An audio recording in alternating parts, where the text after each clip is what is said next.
হিল্লা বিয়ে হলো এমন একটি কনসেপ্ট যা বাংলাদেশের কোনো আইনে নেই এবং মুসলিম আইনেও নেই। বাংলাদেশের আইন এবং মুসলিম আইনের বাইরে তৈরি হওয়া একটি কনসেপ্ট হলো এই হিল্লা বিয়ে। হিল্লা বিয়ে আসলে কি, এটা প্রথম একটু দেখা যায়।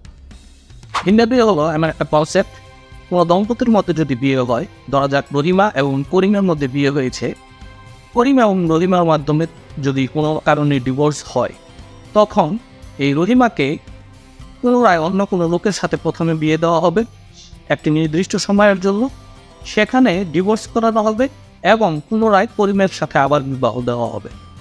এই কনসেপ্টের উৎস কী কারণে এই কনসেপ্ট বাংলাদেশে আসলো, এটা কি আইন বহির্ভূত না আইনের মধ্যে এর অবস্থান আছে, এই বিষয়ে আমরা আজকে দেখব। হিল্লা বিয়ের কনসেপ্টটা বোঝার আগে আমাদেরকে যে বিষয়টা আগে বুঝতে হবে, মুসলিম আইনের বিয়ের শর্ত।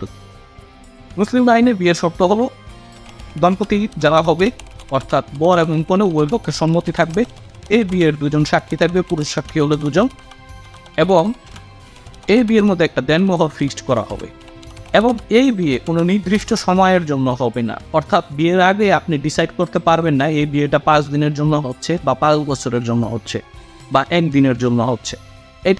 এবার ডিভোর্সের শর্তের দিকে যাওয়া যায়। মুসলিম আইন অনুসারে, ধর্ম অনুসারে ডিভোর্সের মধ্যে যে বিষয়গুলো আছে তার মধ্যে হলো তালাক আল আহসান, তালাকে হাসান এবং খোলা তালাক।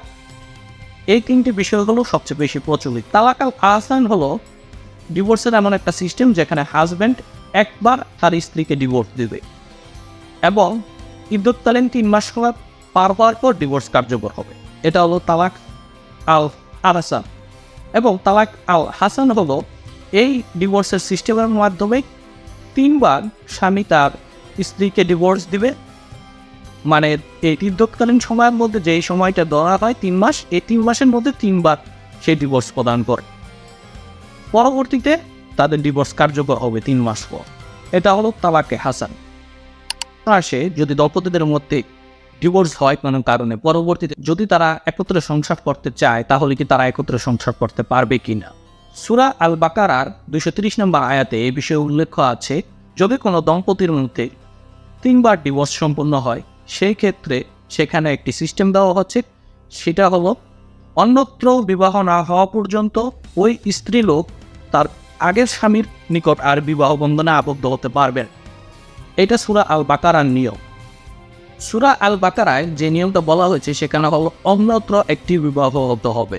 কিন্তু বাংলাদেশে হিল্লা বিবাহের মধ্যে আমরা যে সিস্টেমটা দেখতে পাই, এই সিস্টেম অনুসারে অন্যত্র যে বিয়ের ব্যবস্থা করা হয়, এই বিয়েটা হয় একটা নির্দিষ্ট সময়ের জন্য।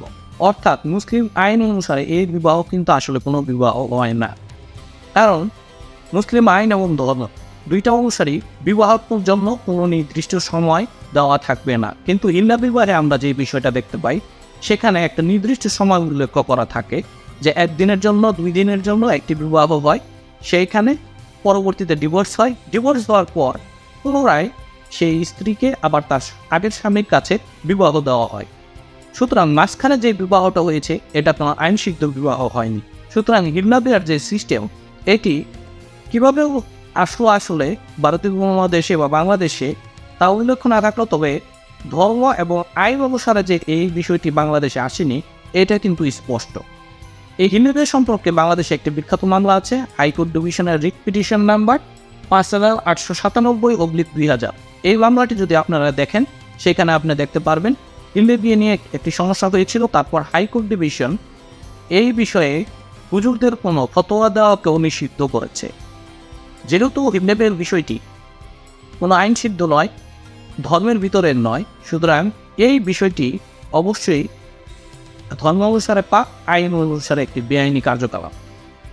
এই হিল্লা বিবাহ থেকে সাধারণ মানুষকে সচেতন করা উচিত এবং যারা মসজিদের ইমাম রয়েছেন তাদের এই বিষয়ে উচিত বেশি বেশি প্রচারণা চালানো, যেন এই হিল্লা বিবাহ বাংলাদেশে আর কোনো সম্পূর্ণ না হয় কোনো জায়গায়।